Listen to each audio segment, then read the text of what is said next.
In today's video, I'm going to teach you how to navigate Squarespace and make a few modifications to your website using custom CSS. Whether you're just starting on your web design journey or looking to add a unique touch to your site, follow along for a simple and straightforward guide. First, let's get you started on the right path. Fire up your web browser and head over to Squarespace. If you're not already signed in, go ahead and log in using your credentials. Once you're logged in, you'll find yourself on the main Squarespace dashboard. Now, this area is essentially your command center, providing access to all the major features you'll need to build and manage your site. Now that you're on the Squarespace dashboard, look for an option labeled Website. Click on it to expand the menu. This menu houses several important options, but today we're particularly interested in customizing the pages of your website. So once you have clicked on Website, the next step is to select Pages. After selecting Pages, you will find the list of pages that make up your website. Now, this is where you can get creative and make adjustments to fit your desired look.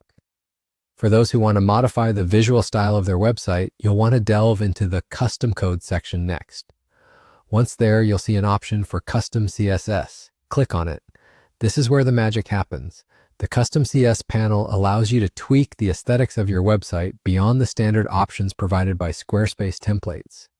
Whether you're adding a personal flair or ensuring your website aligns with your branding guidelines, Custom CSS offers a realm of possibilities.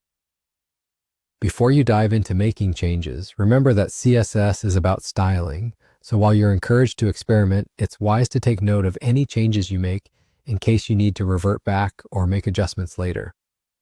Now, as you get comfortable with CSS, try starting with basic adjustments like altering the background color, changing font sizes, or tweaking margins.